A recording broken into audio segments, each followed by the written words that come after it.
Hey, Viking fans, it's game day. Thursday night football against the Philadelphia Eagles revenge game. What are the keys to victory? Let's talk about it next in 3, 2, 1.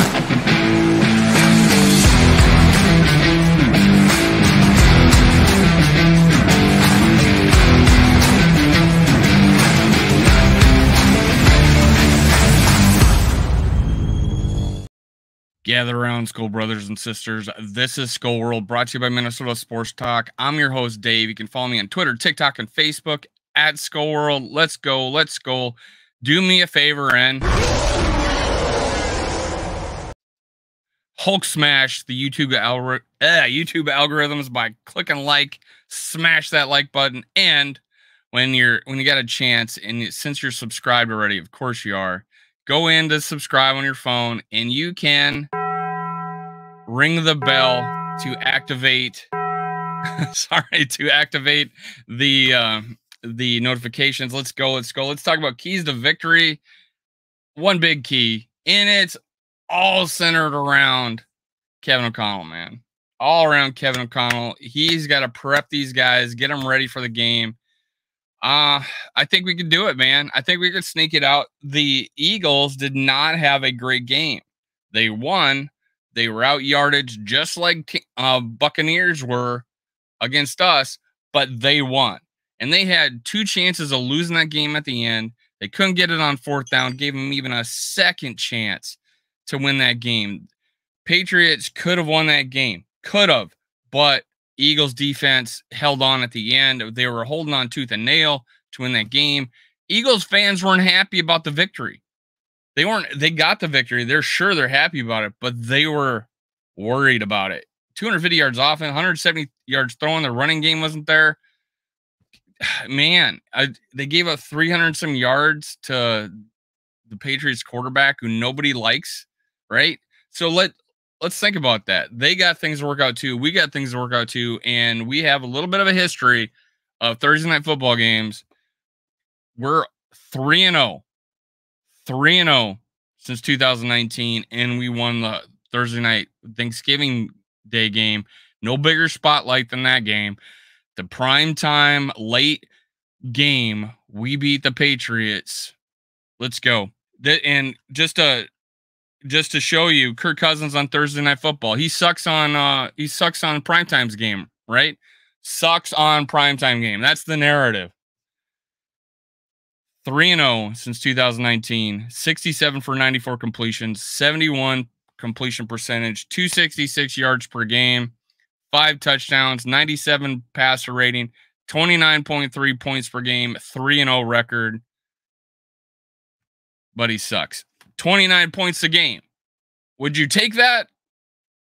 I would take it. I would take it tomorrow. And they only scored 24 against us last year. Didn't score in the second half. We got a better defense, everybody. We got a better defense. We already know that. What we can't have is a lousy run game. All right? We got to figure out a way to get yardage on that run game. Honestly, Alexander Madison ran hard. He was not at fault for only getting that many yards. I don't think there's a single person blames him for not getting a lot of yards. He fought, fell forward, got the extra yardage, got, yards after contact, especially in that touchdown on a pass. Dude worked hard for those yards. So, hey, let's help him out.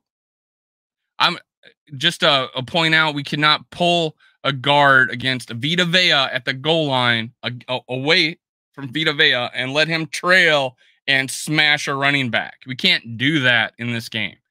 So, hey, we may not run very well in this game, but let's run when needed. Let's run effectively. Let's get that short. Let's get falling forward. Let's not get blown up 5 yards in the backfield. Let's not do that this game. Now, honestly, our left and right tackle pass blocked well enough.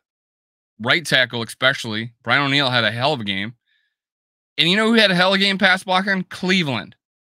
I was dead set on that he's not going to be a Viking anymore. But if he plays 2 or 3 more games like this, I'm like, hey, let's talk extension. Cleveland looked good pass blocking this last game. Schlottman coming in for Bradbury did adequately. The only issue I have with him is I don't think he knows what to do as far as line protection as well as Bradbury does. And that sort of hurts. So we have to have him coached up because Bradbury's out. I think Darisaw is questionable right now.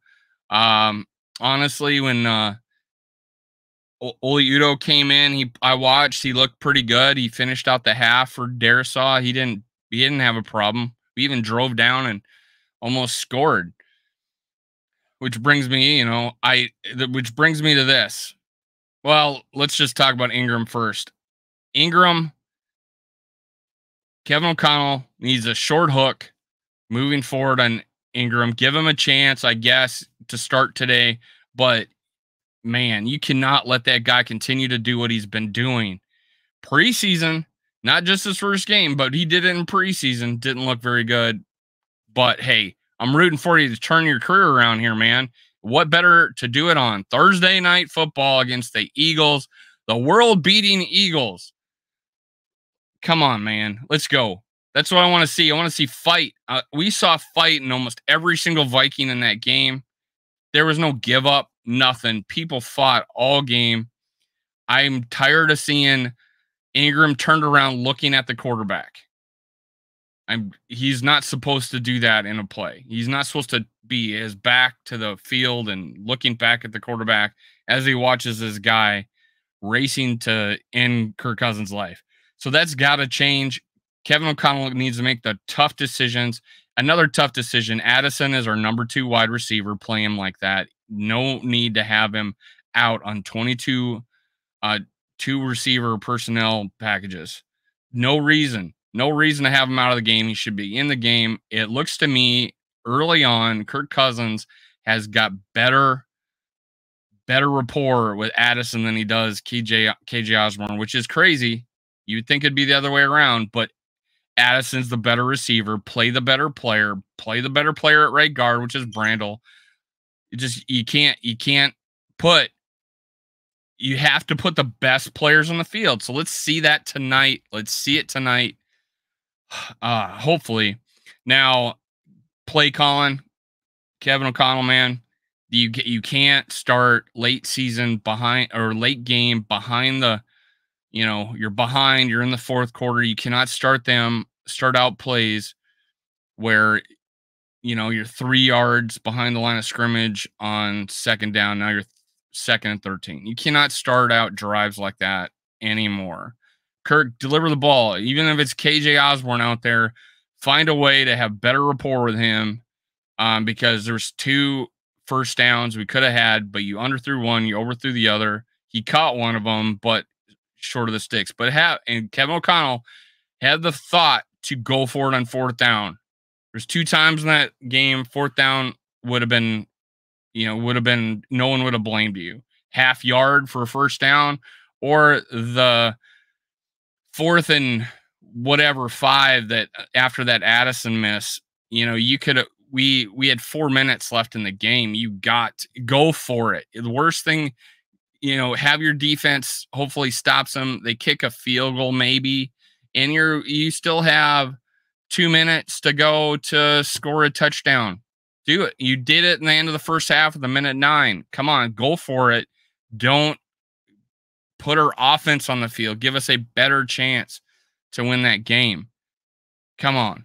Now, I know a lot's being complained about Kirk Cousins, second in passing in the league. You do not fall out of bed, trip over your socks. I don't know what you trip over when you get out of bed, and then fall down the stairs, land on the kitchen table, and then end up throwing the second most passing yards in the league. It just doesn't happen, man. We have, he throws for over 400 if we have freaking 2 more drives in the game. We only had 3 in the second half. Come on. Just people are putting out videos like, look who's wide open. Then you still the photo, and there's a guy when the ball's in the air, hip to hip with the player you say is wide open when the ball is already in the air. Yeah, sure. The ball's in the air. Players will drop off their man to go to the other man with the ball. Just come on with this. this splitting hairs after a game. I am 100% positive that we got the right quarterback, the right receivers, the right coaches. They just got to make the right decisions, put the right personnel, eliminate some of these god awful. I knew exactly. I yelled it out loud while I was at the game. Don't do the tight end screen last play of the last drive of the game. First play, tight end screen. I saw it coming. They saw it coming. It didn't work. Come on. You got to do better than that.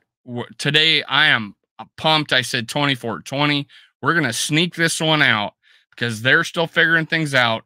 They won, but they were on the road. It was a afternoon game. They had to travel. They didn't get a good night's sleep. They were tired the next day.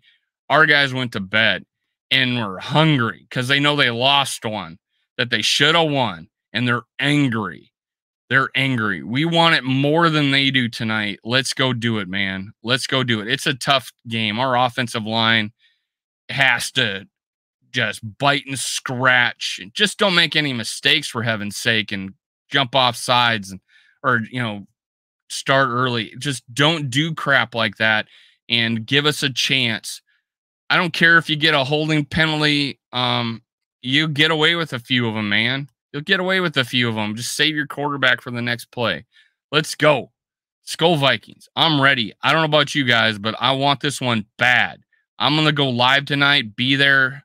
I am going, was it 6:30 Central Time?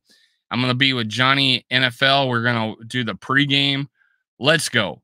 I'm ready. You ready? Skol Vikings. Cue the music.